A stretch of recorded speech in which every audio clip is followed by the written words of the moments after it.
Hello বন্ধুরা, welcome back to my channel Pratima blog চ্যানেলে তোমাদের অনেক অনেক স্বাগত। তোমরা কেমন আছো? আশা করি ভালো আছো, সুস্থ আছো। আমিও ভালো আছি, সুস্থ আছি। তো শ্রাবণ মাসের শেষ সোমবারে দেখো জল ঢালতে গিয়েছিলাম। টোটোতে করে প্রথমে গিয়েছিলাম ঘাটে, তারপর সেখান থেকে আমরা জল নিয়ে নিলাম দামোদর থেকে। তারপরে আমরা গিয়েছিলাম জল ঢালতে বাবার মাথায়। তো অনেকেই যাচ্ছিলো সেদিনকে, অনেকেই সবাই হেঁটে হেঁটেই গেছিলো, কিন্তু আমরা টোটোতে গিয়েছিলাম কারণ প্রচুর পায়ে ব্যথা ছিল আমার, সেই কারণে আমি হেঁটে হেঁটে যেতে পারিনি দামোদর থেকে প্রথমে জল নিয়ে নিলাম। খুব ভোরবেলা উঠে সমস্ত কাজবাজ সেরে ঘরের পুজো সেরে নিয়ে তারপরে গিয়েছিলাম জল আনতে। সবে সূর্যটা একটু একটু উঠেছিল। তারপরে এখানে দেখো গঙ্গা পুজো করে নিয়েছি, আর এখানে অনেকগুলো শিবলিঙ্গ বানানো হয়েছিল, সেইটা থেকে আমরা ওইখানে ধূপ দেখিয়ে দিলাম আর একটু পুজো করে নিলাম। তারপর ওখান থেকে জল নিয়ে তারপরে আমরা গিয়েছিলাম বাবার মাথায় জল ঢালতে। তো সবাই এখানে স্নান করছিল, কিন্তু আমি এখানে স্নান করিনি, বাড়ি থেকে স্নান করে তারপরে গিয়েছিলাম, কারণ শরীরটা ভালো ছিল না, সেই কারণে নদীতে ডুব দিইনি। এখান থেকে আমরা ভালো করে শুদ্ধভাবে স্নান করে এসে এখান থেকে আমরা জল নিয়ে নিয়েছিলাম।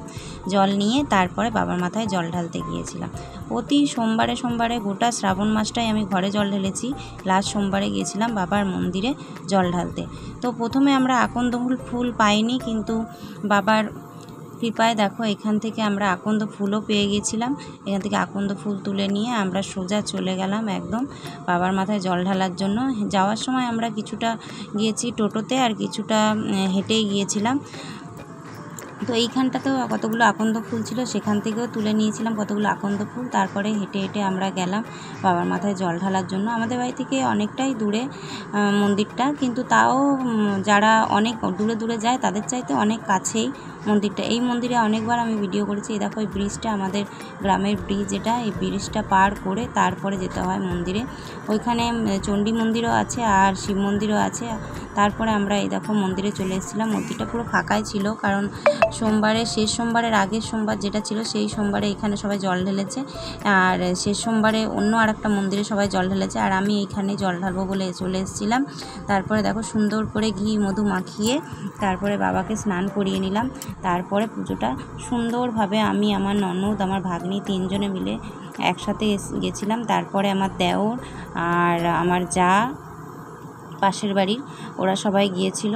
তারপর আমরা সুন্দর করে জল ঢেললাম। আমার ননদ ঠিক জানে না কোনখানে কোনখানে জল প্রথমে ঢালতে হয়, তো সেইটা আমি বলে বলে দিচ্ছিলাম আর ও জল ঢালছিল। আর এদিকে আমার ভাগ্নি শঙ্খ বাজাচ্ছিল। ও গোটা শ্রাবণ মাসটা নিরামিষ খেয়েছে, আমার ছোট ভাগ্নি।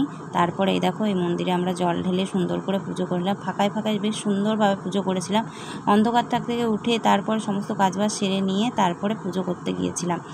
তো ভিডিওটা তোমাদের সাথে একটু শেয়ার করতে দেরি হয়ে গেল, কারণ নেটের প্রবলেমের জন্য অনেক দিন ধরে বড় ভিডিও দিতে পারি না। এই দেখো সুন্দর করে পুজো করে নিয়ে এখানে অনেক ছোট ছোট বাচ্চারাও জল ঢালতে এসেছিলো। অনেকে আগে জল ঢেলে গেছে, অনেকে পরে জল ঢালতে এসছে। তো আমরা খুব ভালোভাবেই পুজোটা করেছিলাম। তারপরে আবার বাড়িতে তাড়াহুড়ো ছিল বলে বেশিক্ষণ ওখানে দাঁড়ায়নি। এই দেখো শিবলিঙ্গটা কি সুন্দর লাগছে দেখতে। আর একটা জিনিস তোমাদের সাথে শেয়ার করি, এই দেখো এটা হচ্ছে আমাদের পাশের বাড়ি দেওরের ছেলে। তো দেখো কতটুকু বাচ্চা, ওর 2.5 বছর বয়স, কি সুন্দরভাবে দেখো ভক্তি ভরে পুজো করছে ওর মায়ের সাথে।